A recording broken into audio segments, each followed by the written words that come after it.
invités. Bonjour, bienvenue au forum.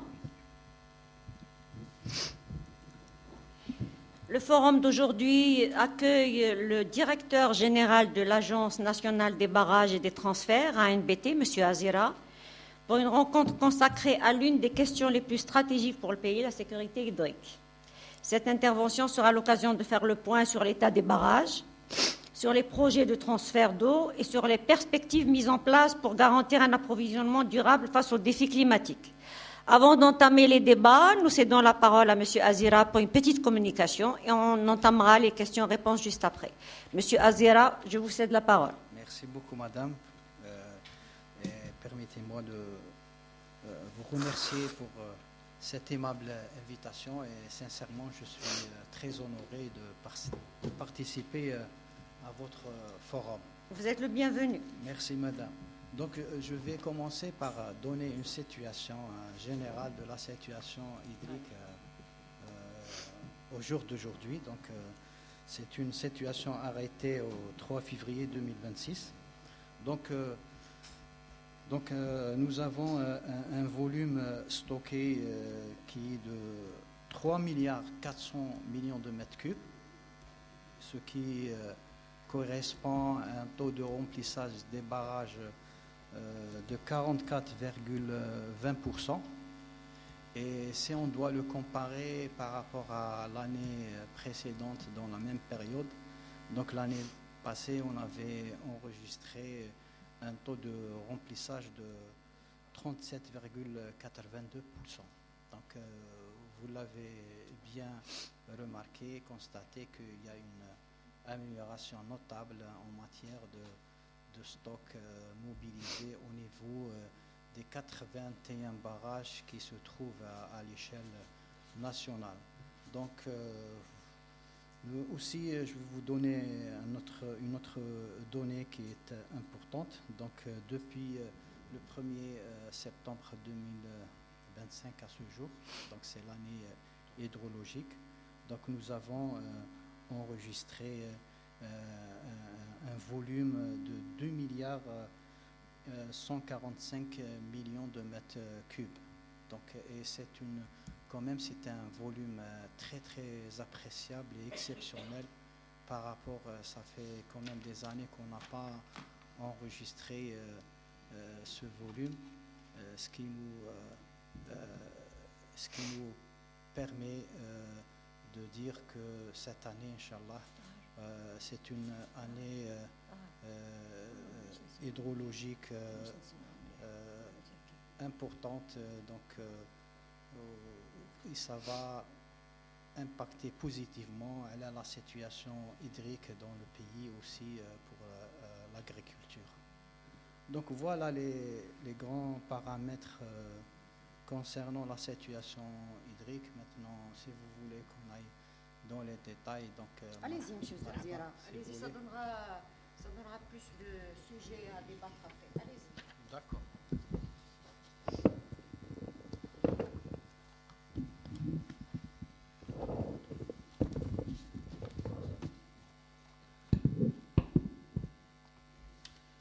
Donc voilà, donc on va aller un peu dans le détail pour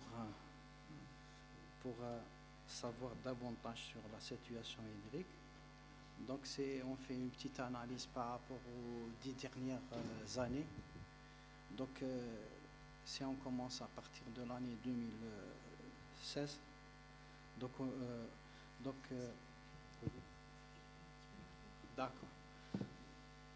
Donc si on fait une petite analyse durant ces 10 dernières années, donc déjà en 2020, donc on avait enregistré une moyenne annuelle de 2 milliards, comme apport de 2 milliards 800. Donc au jour d'aujourd'hui, donc 2026, on est à 2 milliards 100 millions mètres cubes avec les prochaines précipitations, Inch'Allah. Donc certainement, ce chiffre il va être augmenter, améliorer. Donc, Inch'Allah, cette année, on aura quand même des apports beaucoup mieux par rapport aux années précédentes. Si aujourd'hui aussi, la particularité de cette année, donc les précipitations ont touché toute la région nord de l'Algérie, contrairement aux années précédentes. Et alhamdoulilah, toujours on dit alhamdoulilah ya Rabbi, aujourd'hui on n'a aucun barrage vide. Tous nos barrages sont remplis, bien sûr à des niveaux différents. D'ailleurs, je vais vous citer quelques barrages, les canaux, juste au 31 décembre 2025, déjà canaux vides. Donc, par exemple, on a le barrage de Koudit Rosfa. Donc, aujourd'hui, il a fait 11 millions, 27 000 mètres cubes. Koudit Rosfa, il se trouve là où il a été Semsilet. On a Hariza Ain Dflat, il était vide aujourd'hui. Il affiche 2 millions 41. Bougzoul, can vide aujourd'hui 1 million 31. Le Mao, qui est la prise Chérif, qui est quand même un barrage très très important pour le système de Mao. Donc c'est le système de transfert, donc Mostaganem, Arze et Oran. Donc il était aussi à 0,0. Il était à 0,04 millions, donc 400 000 mètres cubes. Aujourd'hui, il affiche, il déverse, il est plus de 100%, il est à 27-37 millions, donc il affiche 100%, et il continue de recevoir d'apports. Aussi le barrage de Mafrouch à Tlemcen, ça fait 10 années qu'il est vide. Aujourd'hui aussi, on a enregistré un volume stocké de 600 000 mètres cubes. Aussi, je vais vous donner les barrages qui sont remplis à 100%. Donc, on a 8 barrages sont remplis à 100%. Donc, le barrage Ouattahta Mascara, Colonel Bouguerra Tismsilet, Prise Chilif Mostaganem, 100%, Kissir Djidjel, 100%, Boussiaba, toujours Djidjel, Iragan Djidjel. Vous savez, Djidjel, c'est la wilaya où la pluviométrie elle est très, très importante. Donc 100%, Benizid Askigda, Meksa, Paraf, à 100%. Donc, comme vous voyez, donc, ce qui est bien, c'est pratiquement toutes les régions, toutes les Est, Ouest. Donc, les barrages sont remplis à 100%. Aussi, nous avons le nombre de barrages qui ayant enregistré un taux de remplissage supérieur à 50%. Donc, on a 20 barrages qui ont plus de 50% de taux de remplissage, plus les 8 barrages remplis à 100%. Donc, ça nous fait 58 barrages supérieurs à un taux de remplissage supérieur à 100%. Il y a quelques situations pour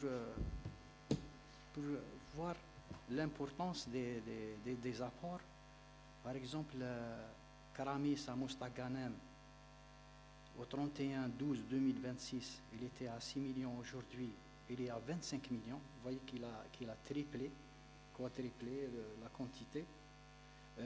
Aussi, le barrage Sidi Mohamed Ben Ouda à Relizane, donc il était au 31-12-2026, 34 millions. Aujourd'hui, on est à 100 millions de mètres cubes. Vous voyez l'importance des apports. Aussi, Gargar à Relizane, donc au 31-12-2025, il était à 7 millions. Aujourd'hui, il est à 109 millions de mètres cubes. C'est des quantités très, très importantes. Aussi, on a la prise Chérif, donc qui est pratiquement vide. Donc aujourd'hui, il affiche 100%. Il y a beaucoup d'exemples, il y a beaucoup de données.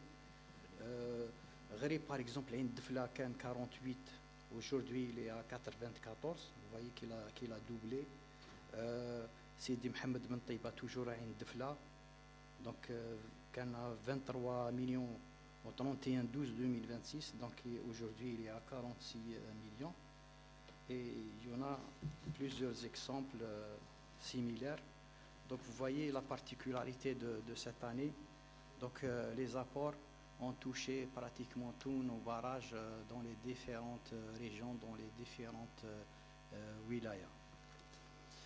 Donc voilà ça concernant donc, le remplissage et les apports enregistrés surtout au mois de janvier. Donc vraiment le mois de janvier était très bénéfique pour nous et pour le remplissage des barrages. Bien, merci Monsieur Azira. Donc un remplissage à 44%, et certains diront que est-ce assez par rapport à toutes les précipitations qu'a connues l'Algérie ces dernières semaines? Est-ce qu'il n'y a pas de perte? Oui, donc voilà, cette question revient à chaque fois qu'il y ait des fortes précipitations. Donc comme vous le savez, madame, donc les barrages, ils sont remplis à partir des bassins versants. Donc et effectivement, donc quand il y a des précipitations, il y a une partie qui est infiltrée, qui est absorbée par le sol. Et c'est bénéfique pour nous, pour l'hydraulique, parce qu'il faut quand même recharger les nappes phréatiques. Il y a une autre partie qui est retenue au niveau des barrages. Il y a l'autre partie qui est acheminée vers la mer. C'est le cycle naturel de l'eau. Donc effectivement, il y a quand même aussi, je dois donner cette information, quand on réalise des barrages, donc c'est par rapport à un volume régularisé. Donc, et parfois, il y a des exceptions. Il y a des exceptions, oui, comme on l'a constaté au mois de janvier, c'est des précipitations, c'est quelque chose d'exceptionnel.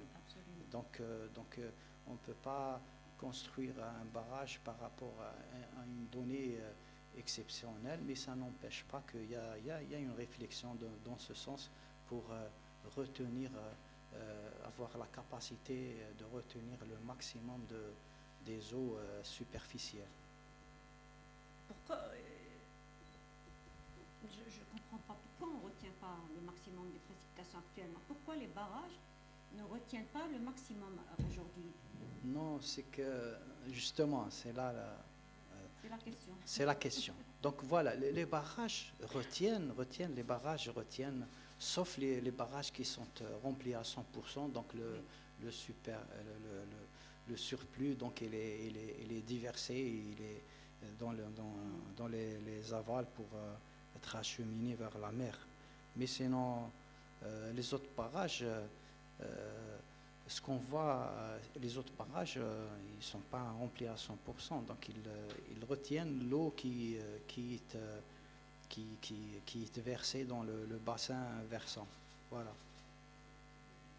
Et l'envasement, on va parler de l'envasement, Monsieur Azira. Oui. Quel est le niveau des pertes dues à l'envasement actuellement? Donc, nous avons une capacité de stockage de 8,6 milliards de mètres cubes. Et effectivement, le phénomène... La capacité est de 6. De 8 milliards. 8,6. Et actuellement, on est à un stockage de 2, oui, on a un stockage de 3 milliards. L'envasement des barrages, bien qu'il soit un phénomène naturel, il constitue pour nous un défi permanent pour lutter contre son impact sur la réduction de capacité de stockage. C'est-à-dire aujourd'hui, si nos barrages ne sont pas remplis, il faut que les gens savent que si nos barrages ne sont pas remplis aujourd'hui à 100%, ce n'est pas par rapport à l'envasement des barrages, c'est par rapport au manque de pluviométrie parce que pour remplir un barrage, il faut que la pluviométrie soit continue régulièrement durant des années. Donc l'envasement, c'est-à-dire il réduit la capacité de stockage. De 11%, Monsieur Azira. De 11%. Quelles sont les solutions? Les solutions, donc il y a des solutions curatifs, d'autres préventifs. Donc les solutions curatives, donc on lance des opérations de dévasement. Donc chaque période, donc il faut savoir que c'est des opérations coûteuses. Donc on lance des opérations de dévasement mécanique et hydraulique. Ça, c'est pour justement extraire, évacuer cette vase. Il y a d'autres dispositions, d'autres mesures préventives, c'est le reboisement et la plantation des arbres au niveau des bassins versants, parce que la principale cause d'envasement des barrages, c'est l'érosion de la terre, du sol. Donc, et quand les bassins il y a de l'espace vert, donc il y a moins d'érosion. Donc ça, comme solution préventive, il y a aussi le curage d'Izoued. Aussi, ici, j'appelle tout le monde à s'impliquer et à contribuer, parce qu'il faut protéger aussi l'Izoued par les rejets, que ce soit des rejets solides ou des rejets liquides. Donc voilà, il faut aussi protéger nos bassins versants afin de lutter contre le phénomène d'envasement. Il y a aussi, on a profité de cette année aussi par les apports hydriques. Donc quand un barrage atteint un niveau acceptable, donc on peut aussi ouvrir les vannes de fond justement pour évacuer les sédiments et la vase au niveau des barrages. On dispose actuellement de 81 barrages. Oui. Et combien de barrages sont touchés par l'envasement? Donc, généralement, les barrages qui sont touchés par le phénomène... Ils sont où exactement? Ils sont situés où? Et c'est généralement les anciens barrages qui ont une durée d'exploitation plus de 20 ans, plus de 50 ans. Donc, les barrages qui sont touchés par le phénomène d'envasement, oui. donc nous avons lancé des opérations de dévasement dans plusieurs barrages. Je citerai le barrage Hamiz, barrage Ghariba Ain Dfla, barrage Bouhnifia, barrage Fergoug, barrage Fergoug à Mascara. Donc c'est des opérations qui sont lancées par l'Agence nationale des barrages, justement pour lutter contre ce phénomène et récupérer des volumes de stockage. Bien. Est-ce qu'il y a des questions?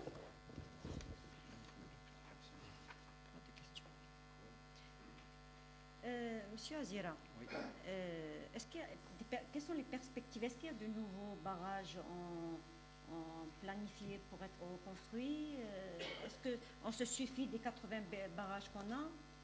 Est-ce qu'il y a une opération de construction de nouveaux barrages? Oui, on a 6 barrages. 6? Donc, 6 barrages.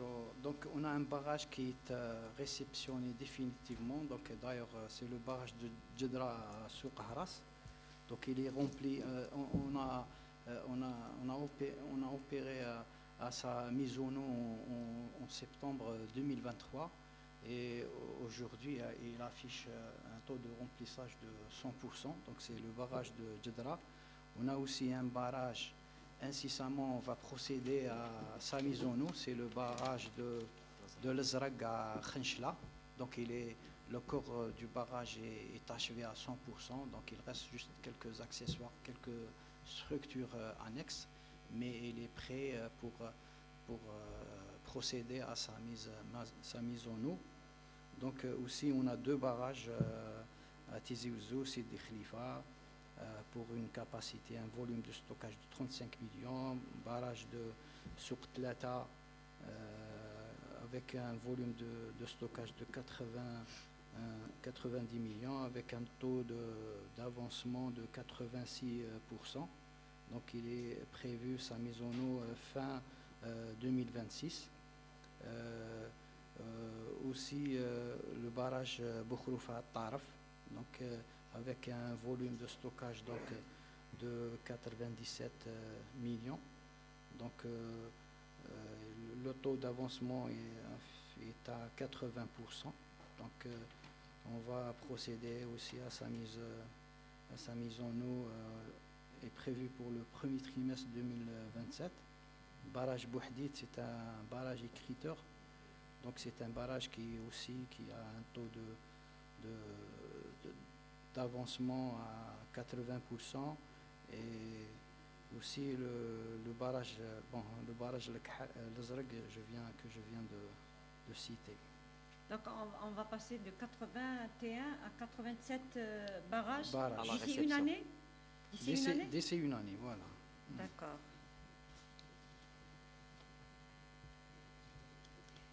Selon vous, Monsieur Azira, l'Algérie doit miser sur quoi exact? Est-ce qu'elle doit miser le projet qui va coûter le moins cher? Est-ce que c'est les barrages ou est-ce que c'est le dessalement d'eau de mer?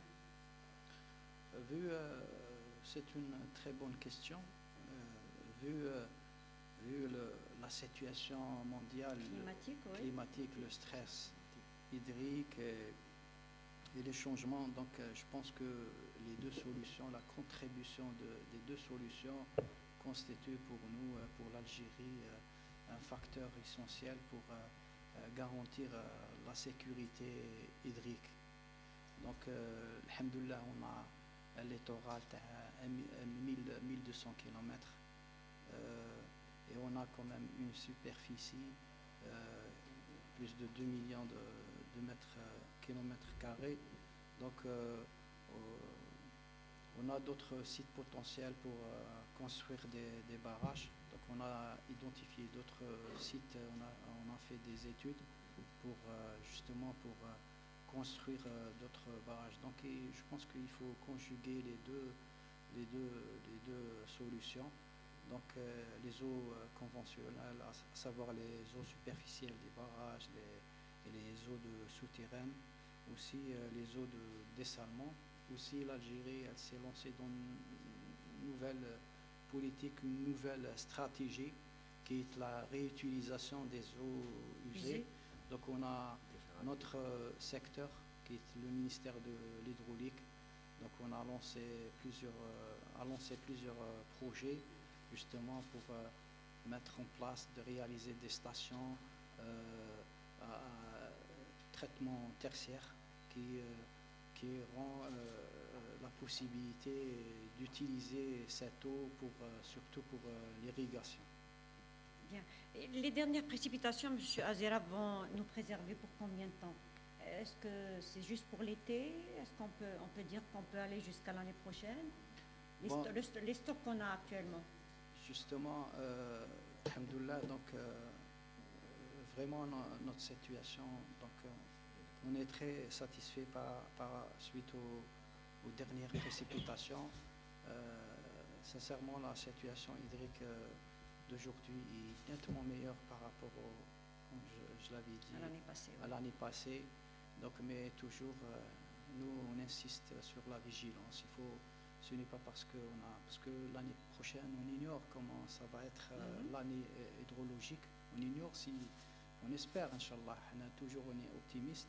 Mais aujourd'hui, le défi majeur, c'est la contribution de tout un chacun. Il faut que de petits citoyens, aux fellahs, aux gestionnaires, pour rationaliser, pour la meilleure utilisation, avec l'introduction des technologies, des nouvelles, pour un meilleur rendement, pour l'irrigation par exemple, il faut qu'on arrive à, par exemple, utiliser, je parle comme ça, donc utiliser 1000 litres pour irriguer 1000 hectares, aussi pour l'AEP utiliser 1000 litres pour alimenter 1000 citoyens par exemple.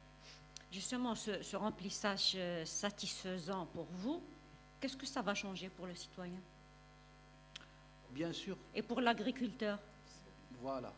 Est-ce que ça va permettre à nos robinets de couler plus? C'est clair, voilà, c'est clair. Vous savez, donc, voilà, c'est clair comme C'est pas clair, Monsieur Azira. On ne sait pas معليش. ce qui nous attend. Est-ce que D'accord. nos robinets vont couler plus régulièrement? Est-ce que Pour nous, oui, pour nous, allez-y. même pour nous, ce qui est sûr, pour nous, même si la situation est nettement meilleure par rapport, mais nous allons, nous les gestionnaires, nous allons continuer à travailler avec la même pression qu'aux Ça veut années. dire que rien ne va changer. Non, pas cela, pas cela. C'est-à-dire, En termes de mobilisation. c'est-à-dire on va continuer à travailler avec les mêmes efforts, avec les mêmes, la même démarche. Donc c'est pour améliorer. Donc il y aura certainement des quotas supplémentaires. Ah bon? Ah oui, bien sûr. D'accord. Il y aura des quotas supplémentaires pour l'agriculture et pour l'AEP. Est-ce qu'il y a une synergie justement entre vous, entre l'ANB et l'Algérienne des eaux, le ministère? Est-ce qu'il y a une synergie entre vous? Bien sûr, bien sûr. Il y a une forte synergie, non seulement entre les EPIC sous tutelle de l'hydraulique, mais il y a aussi une synergie avec nos collègues et amis du ministère de l'Agriculture, de l'Environnement. Nous travaillons en étroite collaboration justement pour définir une stratégie, identifier les priorités, voilà, pour améliorer justement tout ce qui est en relation avec l'agriculture ou bien l'alimentation en eau potable. Donc selon vous, il va y avoir un quota plus important par rapport aux citoyens, par rapport à l'alimentation régulière en eau. C'est clair qu'il y aura des D'accord. quotas, mais je dois préciser que ce n'est pas l'AMBT qui... Oui, on a donc compris. il y a une commission au niveau de notre tutelle. Mhm. Donc c'est tel qu'il y a une commission bien évidemment constituée de plusieurs acteurs. Donc il y a des séances d'arbitrage pour donner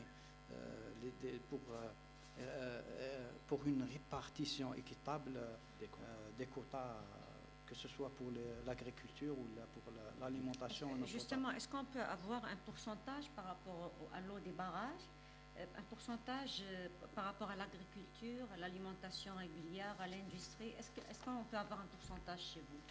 Donc, il faut savoir que nous, à l'AMBT, donc c'est uniquement les quotas des eaux superficielles. Donc, c'est pour le.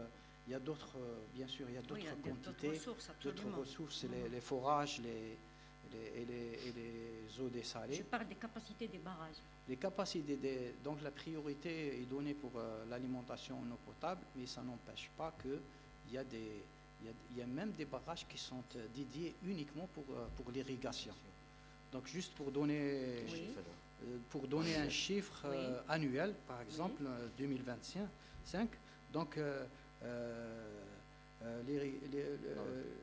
pour l'AEP, donc on a donné 952 millions de mètres cubes.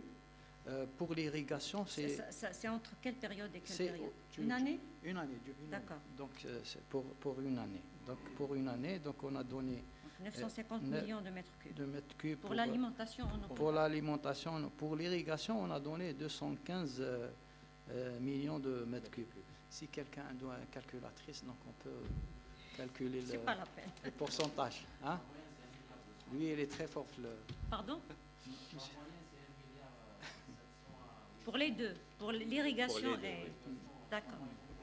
Très bien. On va prendre une question aussi. Oui, allez-y. Zaki. Bonjour, Chérif Ali, freelance. Donc moi je vais revenir sur l'envasement. On croit savoir que depuis 1962, il n'y a eu que 4 opérations d'envergure d'envasement.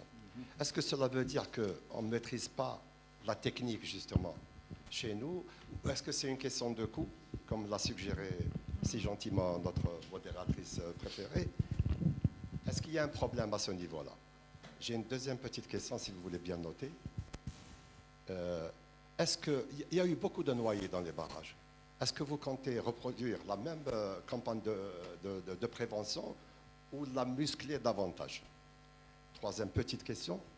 Le barrage de Beni Haroun, il a suscité beaucoup de craintes chez les opérations aux alentours. Est-ce que vous avez un message justement à donner à travers le forum à ces populations pour les rassurer? Dernière question, si vous permettez. le barrage de Borj Tarba, Béchar, qui a été asséché en amont, ce n'est pas la peine de refaire l'historique, asséché par nos voisins de l'Ouest, ce qui a impacté gravement la plaine d'Abadla et l'agriculture. Et le tarissement de ce barrage a aussi pratiquement donné une soif généralisée aux populations. Bon, depuis, il y a eu des pluies salvatrices qui ont peu ou prou rempli les barrages, mais ce n'est pas une solution. Quelle serait la solution? Est-ce que bon, on compte sur le transfert de Bousbir, ou bien il y a une autre alternative? Merci d'avoir bien noté mes questions. Sahab. Merci à vous. Allez-y. Donc voilà pour la première question concernant l'envasement des barrages. Effectivement, donc on a depuis 62, donc on a lancé 4 campagnes de dévasement qui a touché donc plusieurs barrages et on a pu récupérer des millions de mètres cubes comme volume stocké. Donc effectivement l'opération de dévasement elle est coûteuse, elle est très coûteuse, donc c'est pour ça on essaye d'optimiser coût et rentabilité de cette opération. Donc vous n'avez pas les moyens, M. Azera, pour entamer d'autres opérations d'envasement? Est-ce que le secteur n'a pas les moyens? Est-ce que vous ne voulez pas mobiliser les moyens pour l'envasement? Qu'est-ce qui se passe? Non, ce n'est pas question de moyens, c'est une question de priorité, c'est-à-dire c'est une question... Aujourd'hui, je risque de me répéter. Allez, je répète. Donc le problème, le taux de remplissage, ce n'est pas un problème d'envasement, c'est un problème de pluviométrie. Donc il y a un problème de sécheresse. Oui, mais excusez-moi, excusez-moi. D'accord. Si on a une pluviométrie satisfaisante et que les barrages n'ont pas la capacité d'intégrer cette pluviométrie, c'est un problème. C'est peu?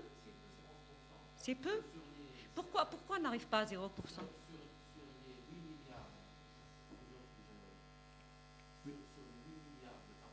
Oui. Oui. Pourquoi on n'arrive pas à 0%? D'accord. D'accord. C'est décidément. Eh ben oui.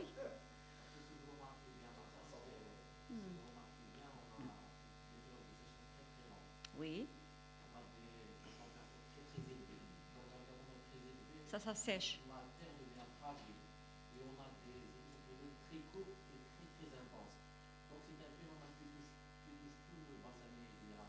D'accord.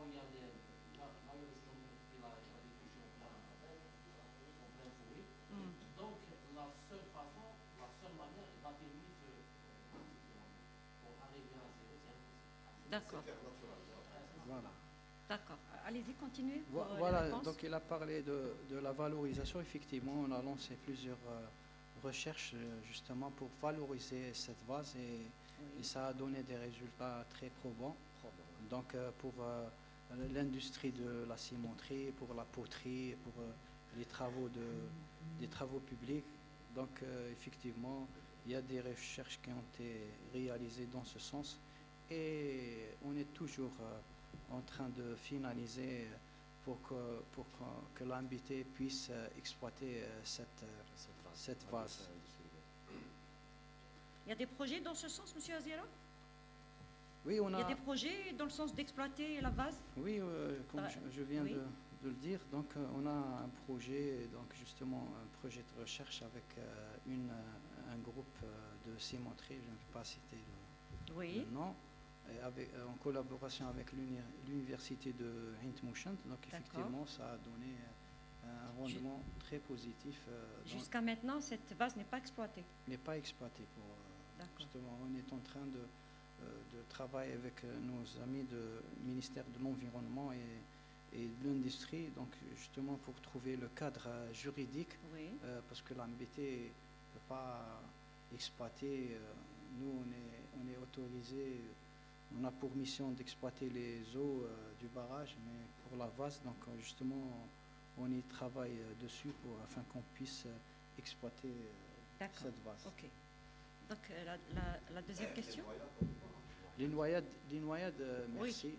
D'ailleurs, je profite de la présence les journalistes, les différents représentants des médias. Donc, effectivement, ils nous accompagnent toujours ils sont toujours, ils affichent leur disponibilité et leur mobilisation quant à la sensibilisation. Donc, chaque année, on lance des campagnes de sensibilisation à l'échelle nationale, justement.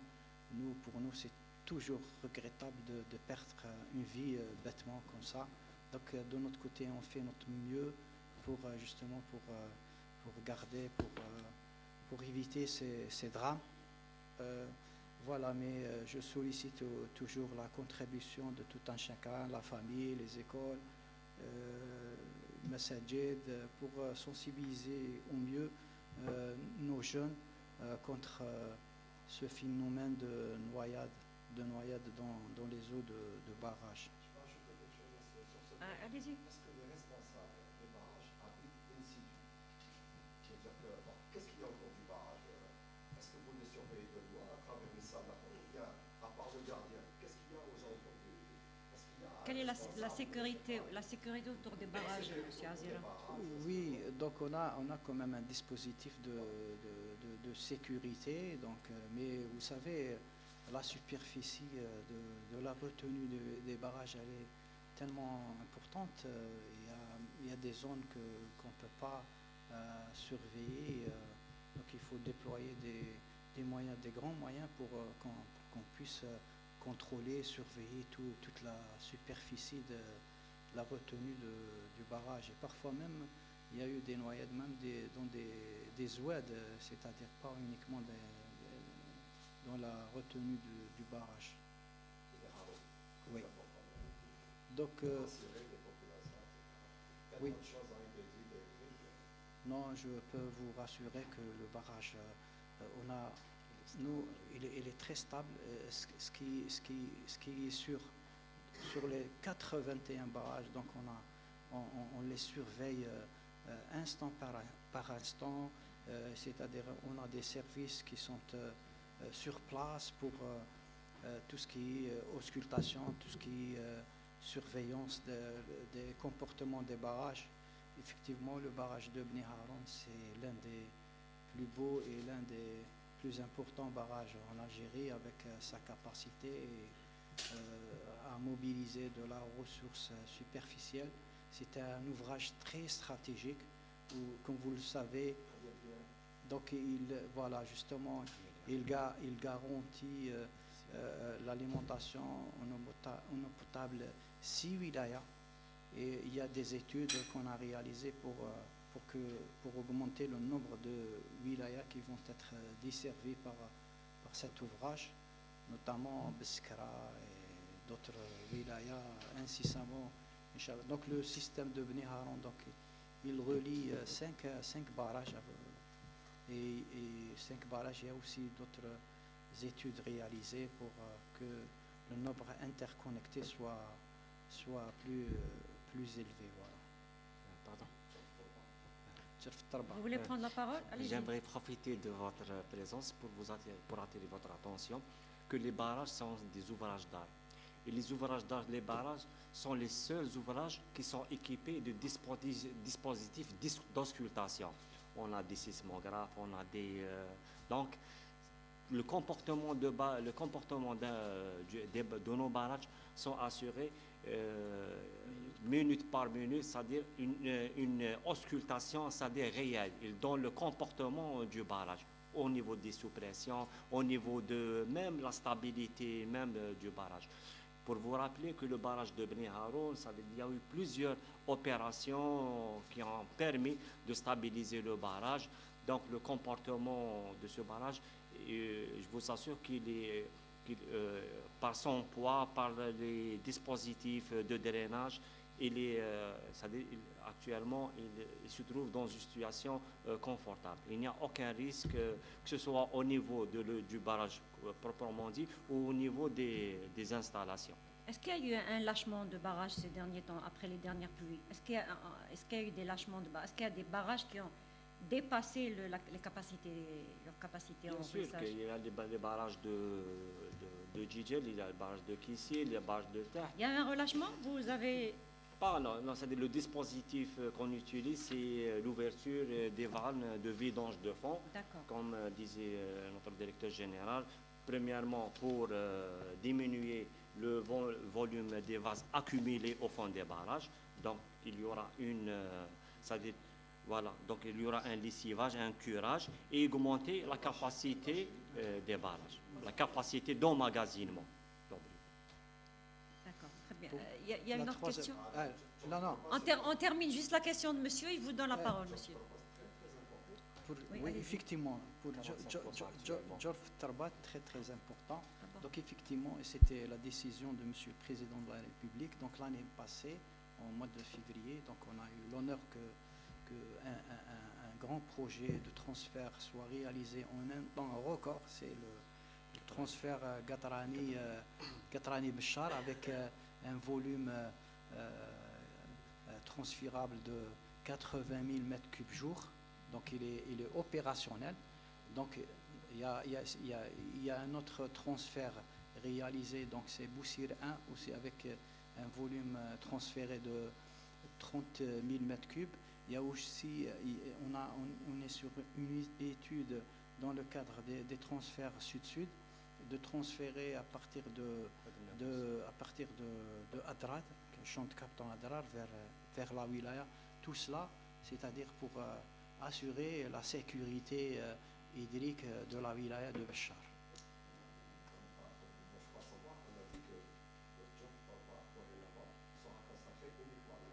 Tout à fait.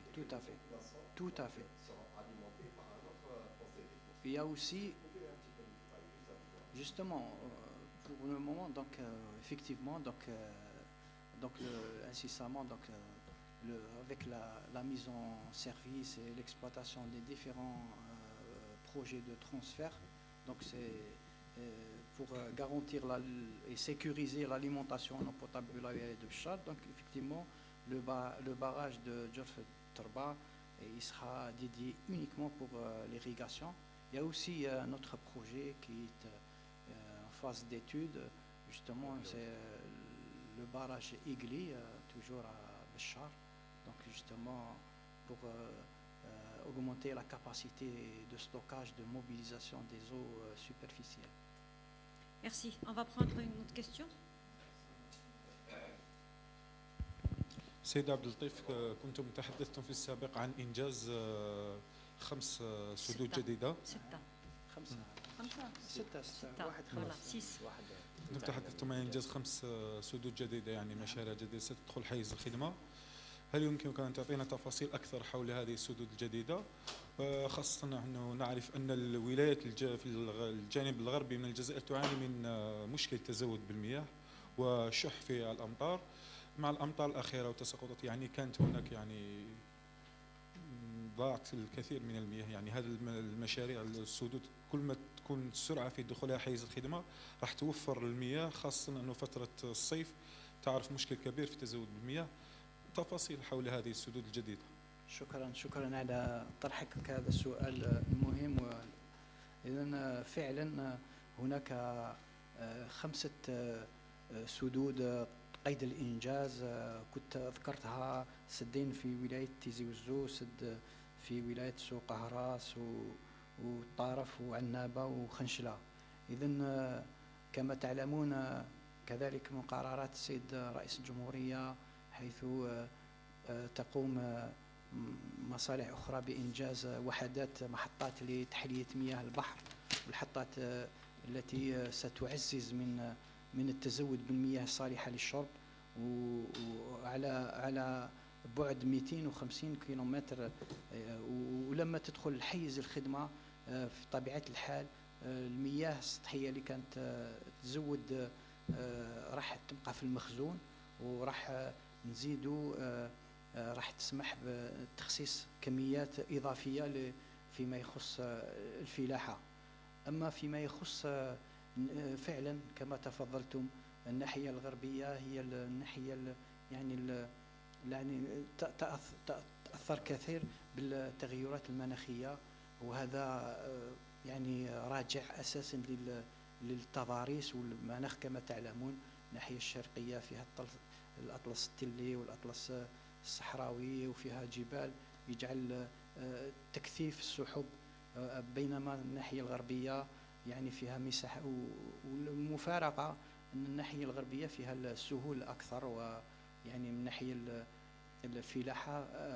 ففي إطار معالجة هذا المشكل هناك عدة مشاريع خاصة متعلقة بربط بين السدود، يعني السدود اللي تكون فيها نسبة الامتلاء أفضل تربط مع سدود أخرى وين فيها نسبة الامتلاء. أخص بالذكر دراسة ربط سد كودية الرصفة بتسبسيلت بالسدود المجاورة. هناك تحويلات قلنا راهي قيد الاستغلال، مثل نظام الماء المستغانم الذي يضمن التزود لعدة ولايات من الناحية الغربية. إذن نظن الأكيد أن عندما تدخل هذه المحطات تهلية المياه راح تعزز من وجود كميات إضافية من المياه، وراح يخلينا نعيشوا وضعية أحسن إن شاء الله.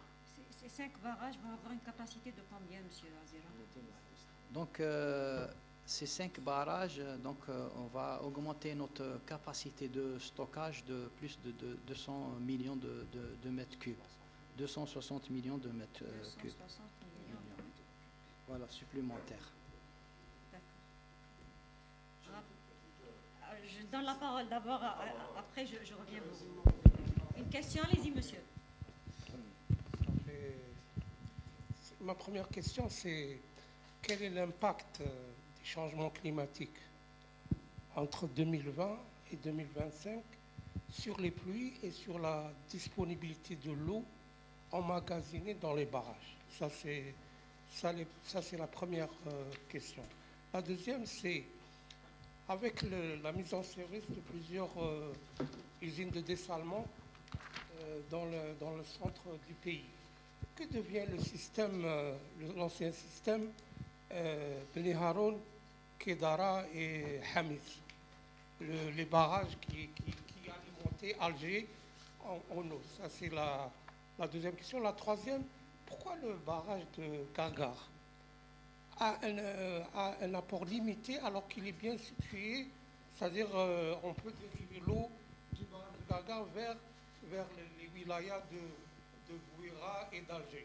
Donc pourquoi il a jusqu'ici un apport limité en termes d'approvisionnement de la région centre en eau?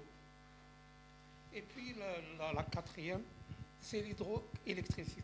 Que pensez-vous de cette option? Est-ce que l'Algérie pourra utiliser les barrages pour alimenter, pour produire de l'énergie, c'est-à-dire l'hydroélectricité? D'accord. Merci. Merci. Donc effectivement, l'année 2020, c'était l'année, c'est l'année où on a enregistré un déficit très marquant en matière de ressources hydriques. Donc à l'époque, on a enregistré un apport de 2,8 milliards. Donc aujourd'hui, on est à 2,9 milliards, donc nettement meilleur par rapport 2 milliards 900. Donc 2 milliards 911 millions. Donc bien sûr que cette année, donc les apports enregistrés auront un impact positif sur la situation hydrique. Comme on l'avait souligné, donc il y aura des quotas supplémentaires pour l'alimentation en eau potable et l'irrigation. Donc pour la deuxième question, donc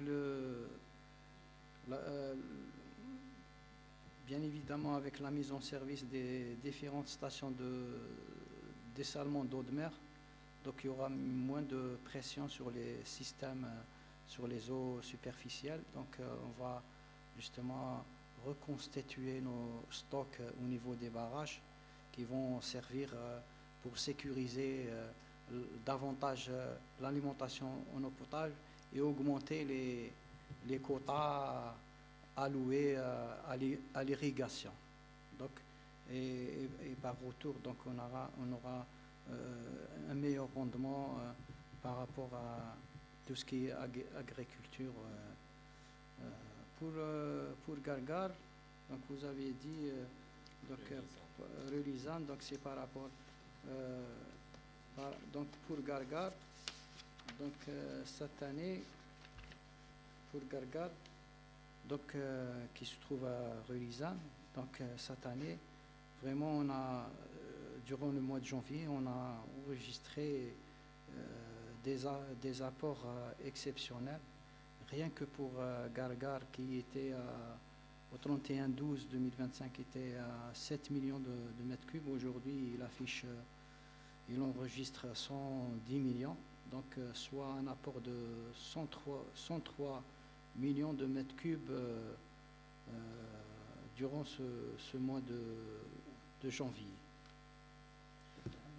Pour précision, concernant le barrage de Gargar sur Ouadrihou, il contribue à l'alimentation en eau potable, je dirais, une dizaine de communes. Et également, il y a un système de transfert entre Gargar, la prise Chilif et le Mao. Donc, le projet de transfert existe, d'accord? Pardon, il est réalisé, oui. Il y a le système Mao, il est constitué de la prise Chilif, le barrage réservoir de Karrada.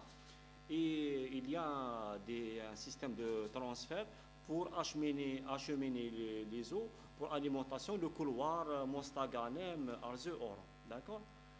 Mais en aucun cas, le barrage de Gargar, il y aura une interconnexion avec les barrages du centre. Le barrage du centre, comme vous le savez, il y a le barrage de Keddara, qui contribue à l'alimentation en eau potable du Grand Algérois, qui est connecté avec le système Koudité Serdoun. D'accord? Bni Amran. Actuellement, Keddara, bon, il affiche en termes de chiffres, Keddara, bon, centre, il affiche 17%. Donc le volume actuellement emmagasiné, il est de 23 millions de mètres cubes.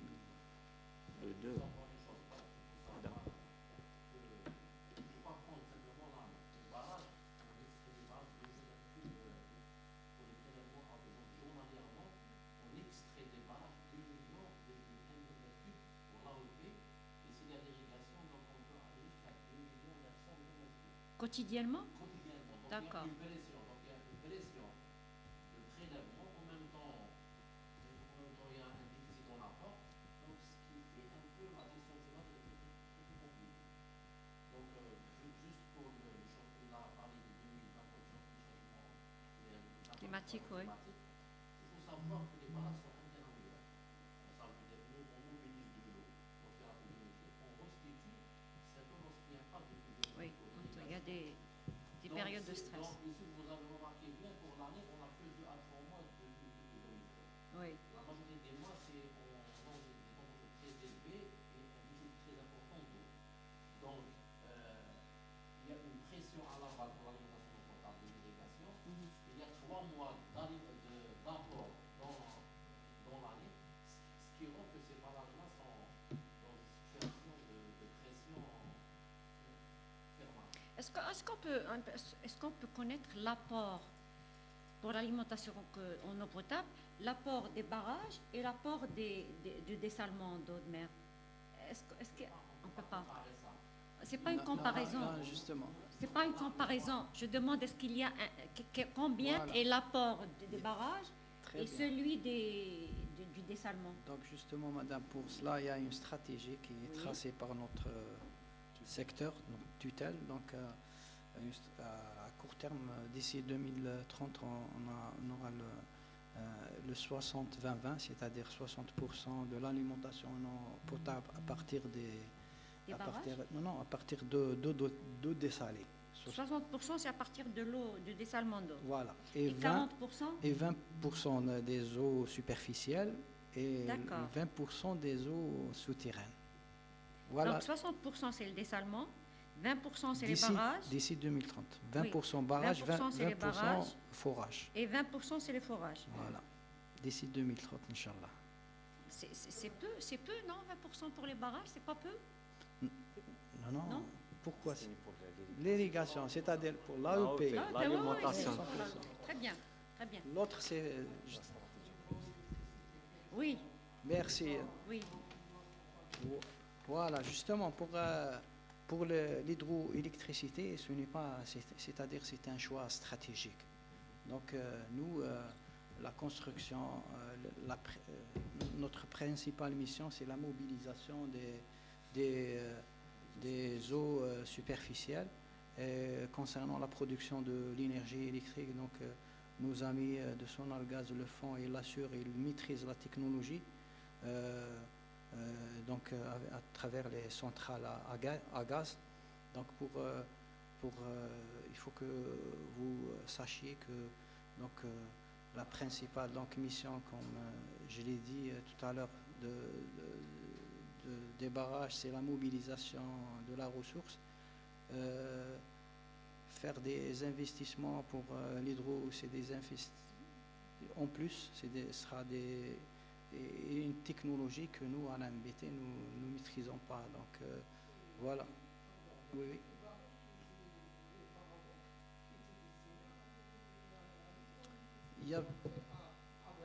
Il y a un barrage qui était géré par nos amis de l'énergie. Voilà. Il faut savoir que l'hydroélectricité, elle dépend de la chute d'eau. Il faut savoir. Donc, voilà. Dans le contexte actuel, nous, on a la sécheresse. Donc, on produit l'électricité si on a de l'eau.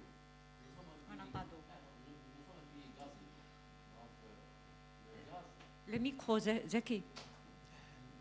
معليش. Zaki, le micro. Allez, c'est pour mieux vous entendre. donc, il faut savoir le contexte. Parce que nous, la priorité, c'est l'alimentation en eau potable et l'irrigation. Ça, c'est une priorité.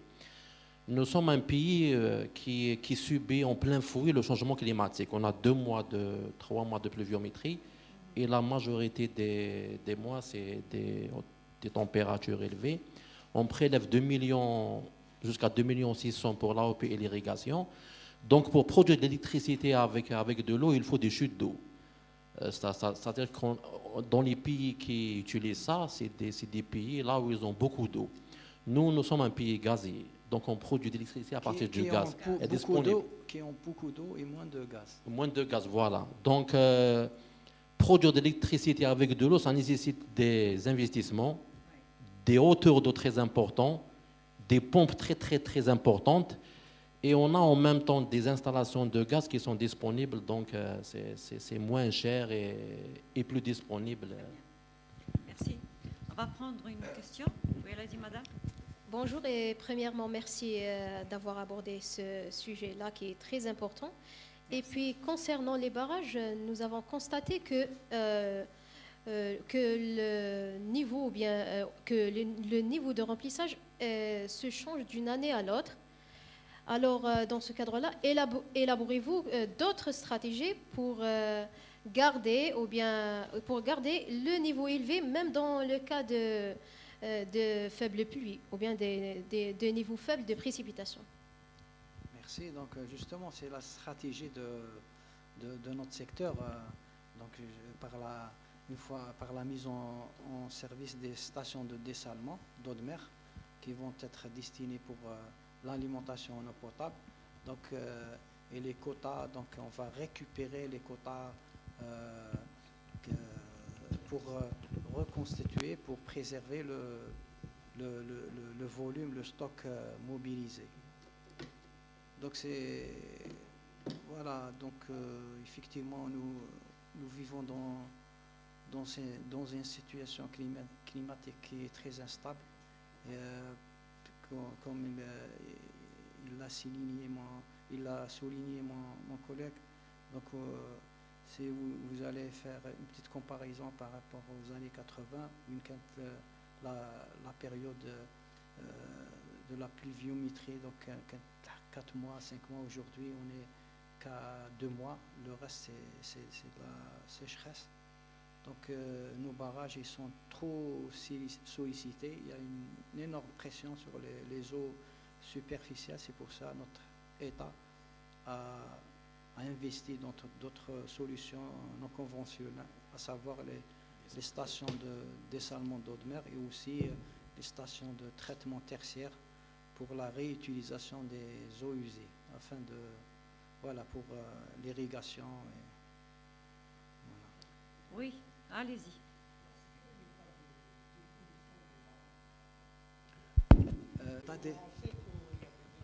Prends le micro, le micro. C'est-à-dire, on sait qu'il y a des déversements c'est-à-dire de choses, de déchets, etc., dans les barrages, etc. Quel est l'état de... C'est-à-dire les barrages qui sont les plus touchés par la pollution, et quelles sont les mesures que vous prenez pour dépolluer ces barrages? Merci. Il y a une pollution qui touche les barrages, M. Azera? Oui, bien sûr.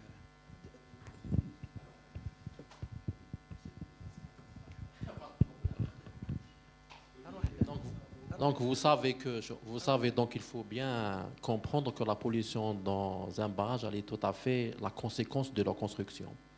Parce que lorsqu'on construit un barrage, c'est au plus bas, le point le plus bas du bassin versant. On a un bassin versant, on construit le barrage pour qu'il accumule le maximum d'eau dans le bassin versant. Donc il y a des villes, des localités qui sont un peu construites dans les lits de l'Oued. Donc la majorité de la pollution au niveau des bas, c'est à dominant organique. Mais à dominant organique, il y a des solutions dans des stations de traitement à l'aval. Ça veut dire quel que soit si par exemple on a un barrage qui a 50%, 40% de sa capacité, je pense du volume mobilisé, la pollution n'est pas un problème. Elle devient un problème lorsqu'il y a l'assèchement de la retenue. Lorsqu'il y a l'assèchement de la retenue, donc il n'y a pas une circulation de l'eau. Donc de cette manière-là, la pollution, elle impacte vraiment le barrage. On a la mortalité des poissons dans quelques barrages, tout ça, mais c'est dû à la sécheresse. Nous, donc, qu'est-ce qu'on fait au niveau du barrage? On fait des systèmes d'aération, parfois avec des bâches. Parfois, on fait des chasses pour qu'on puisse un peu circuler et introduire de l'oxygène dans la circulation de l'eau. Donc, de cette manière-là, on essaie de stabiliser un peu la pollution dans nos barrages. Bien, merci. Est-ce qu'il y a de nouvelles questions? Oui. Tu veux? Justement, où en est-on avec les grands transferts d'eau vers Tamanrasset notamment, projet dont a parlé le président souvent? Alex, ça sera le projet pratiquement comme le train à Garage Bilat, un grand projet. Donc, où en est-on à ce niveau-là? Oui, bon, le grand... Comment ça va se passer, justement? Justement, le grand transfert, c'est parmi les plus grands transferts, je dirais, au monde. Donc, avec un linéaire de 750 km. Donc, il a été réalisé avec nos confrères et nos amis de l'Algérienne des eaux. Donc, le transfert est opérationnel aujourd'hui. Donc, il y a de l'eau qui est transférée à partir d'un champ captant qui se trouve au niveau de la wilaya de Ain Saleh, donc qui est transféré vers la wilaya de Tamanrasset. Donc le projet est en cours. Non, il est opérationnel, il est en service. Le projet est en service. Oui, c'est très énorme, avec plusieurs méga stations de pompage, avec plus de 26 forages. Donc avec un linéaire donc, de 700 km, donc c'est quelque chose d'extraordinaire. D'ailleurs, je me félicite, si vous le permettez, alhamdoulilah, cette année, non seulement on a une année hydrique exceptionnelle, aussi l'Algérie vient de lancer son deuxième satellite, aussi Monsieur le Président vient d'inaugurer un projet très très important, structurant, à savoir la minerai de Ras Jbelat et le chemin de fer. Je pense que l'Algérie elle est sur la bonne voie, sur les bons rails. Il faut savoir qu'on fait objet d'une guerre cognitive, c'est donc le rôle de nos amis de la presse pour donner les bonnes informations, pour lutter contre certaines parties donc cherchent et tentent à minimiser les efforts de l'État déployés, les efforts considérables. Mais je pense avec la contribution de tout un chacun, je sais qu'il y a des insuffisances parfois dans la réalisation de nos projets, on le reconnaît, on est en train de travailler de telle sorte de corriger peut-être certaines erreurs, être au rendez-vous. Mais si vous l'avez constaté, dernièrement, nos projets, alhamdoulilah, donc ils sont réalisés dans les meilleurs délais. On a comme l'exemple de barrage al-Azraq en une année, aussi le transfert de Gatarani avec un linéaire de plus de 200 km réalisé. Et ce qui est aussi particulier, c'est que ces ouvrages, ces projets sont réalisés avec des entreprises 100% algériennes. Donc nous, dans le secteur de l'hydraulique, on a acquis une grande expérience en matière de gestion des crises de la situation hydrique et aussi en matière de réalisation des méga projets. Alhamdoulilah, je pense que le retour d'investissement, on va le constater incessamment. Ce que je demande, c'est qu'on soit juste un peu patient et avoir confiance. Il faut avoir confiance et Inch'Allah, les choses vont beaucoup s'améliorer. Si je résume ce que vous venez de dire, Monsieur Azira, cela veut dire que l'Algérie est suffisamment armée pour faire face à des années de sécheresse prolongée? Ça, je peux vous le garantir. On est vraiment très armé et on est très préparé pour confronter tout problème ou toute situation inattendue en matière de lutte contre la sécheresse. Il y a d'autres solutions qui sont en étude. On ne va pas les divulguer. Si. Si, divulguer. Non. Donc on prend une dernière question. Oui.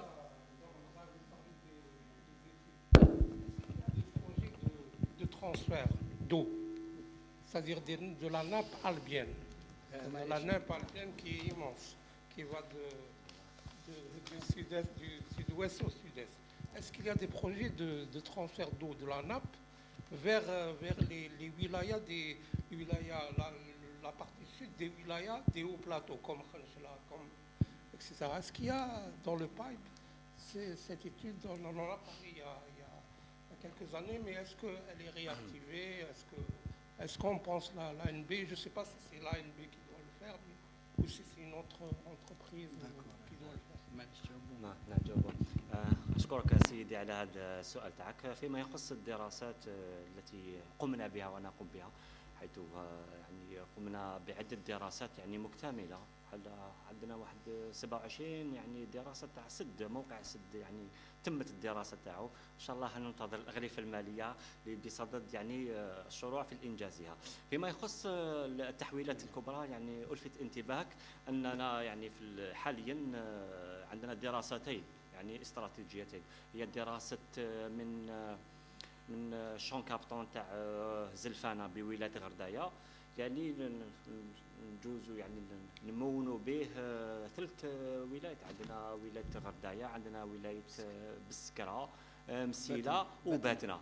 دونك هذا تحويل سود نور، يعني تحويل جنوب لتموين الساكنه يعني سكان الولايات الاربعه هذه تاع الهضاب العليا.